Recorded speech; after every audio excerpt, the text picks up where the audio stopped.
Okay, we're going to have the volume of a trough problem. A classic related rates question, much like the last video that linked up to this lesson, which was the inverted cone. In the cone problem, we were looking for similar triangles to help us get a simpler volume equation. And let's read through number 2. We're going to do the same thing here. A trough has an isosceles triangle cross section. What a trough is it's really a prism, and in this case it's a triangular prism, much like what you'd see in the science classes that you've had in the past, where your teacher took out a glass triangular prism and you could see the spectrum of light shining through it. Well, in geometry, we learned that the area of the base times the height is the volume of a prism. The bases are the parallel faces. And just want to point out that if you have water inside of a trough, you can see these two triangles right here would be parallel. They would be the bases of your prism. Now the height, we have to be so incredibly careful here. The height is really the distance between bases. What that means is, in this picture, the distance between the bases would not be measuring a vertical height. If anything, if this triangular prism has the tip of the triangles down here on the ground, the distance, so to speak, between the two bases is measured on the ground. It's horizontal. So we have to be very, very careful with that and not confuse it with a vertical height. But in this problem, we have a trough 8 feet across. I've already drawn that in. It's 6 feet deep, and it's 16 feet long. That's the distance between the two bases. Water is being pumped from the trough at a rate of 4 cubic feet per minute. This means that dV dt is going to equal -4. We're losing water if water is being pumped out, much like in our previous problem, water was being drained out. So we want to find the rate at which the depth of the water is changing at the instant the depth is 4 feet. Now, one thing I want to point out to you is we can very quickly look right here and say that the height of the water, also known as the depth, would be right here. That would be h. This height right here intersects this base segment at the midpoint. I could call this x and I could call this x. Hopefully you remember that from geometry. That's always true for an isosceles triangle.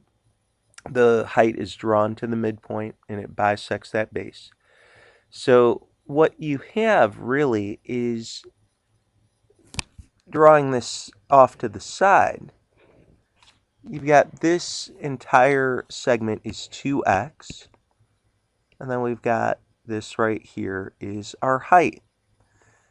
And we could begin to find that volume then. We could say, well, what's the area of the base here? Well, it's a triangle, so it's 1/2 base times height, and that's going to be 1/2 2x times h.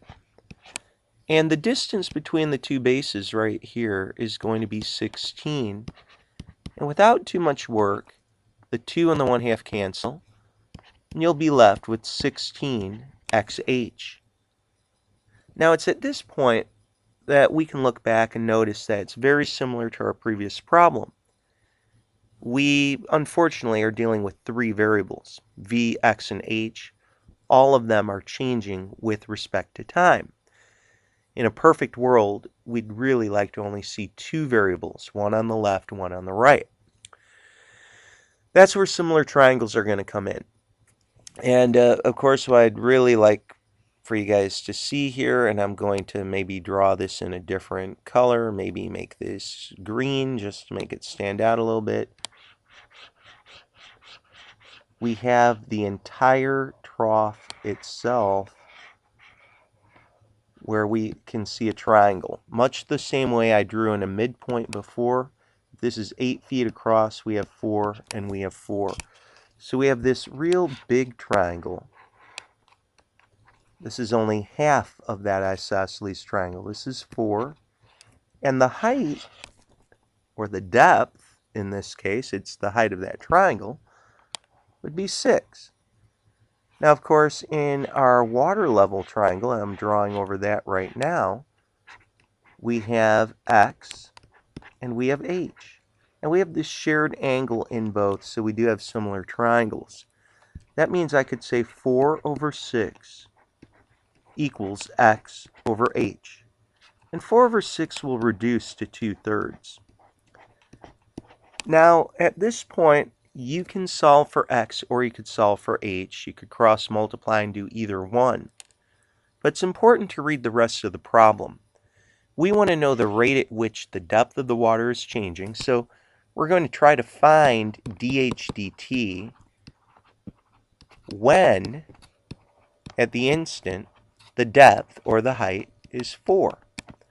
So I don't want to see x in this equation. I need h.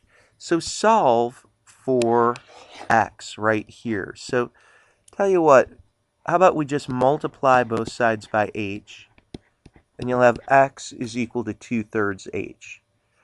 So I'm going to plug that in right here. And I have 16, this becomes 2/3, and then an h, and that becomes 32 over 3h. And then we're going to take derivatives. We get dv dt. And look at this, on the right-hand side, well, forgive me, I actually made a little bit of a typo right here. It was 2/3 h. So this is going to be 32 over 3h squared. Pardon me. As we take this derivative then, bringing down the 2, we'll get 64 over 3h, and then dH dt. And of course, right now we're super close to being done. We know from up above that dv dt is -4. And our h, the height that we're finding, is also a 4. Now, of course, you certainly could multiply that 4 all the way through. But I do want to point out to you that it's probably just as quick, if not quicker, to just divide the left side and the right side by a 4. And then look at that. You get 64/3 is equal to dH dt. Then, when you want to get rid of a fraction multiplied to a variable or a quantity, multiply through by the reciprocal. So in other words, multiply the left side by 3 over 64, multiply this left side by 3 over 64, and the right side here. Final answer is -3 over 64. What are our units? Well, go back to the original problem, and you can see we were dealing with feet, and we're also dealing in minutes. So it's -3 over 64 feet per minute.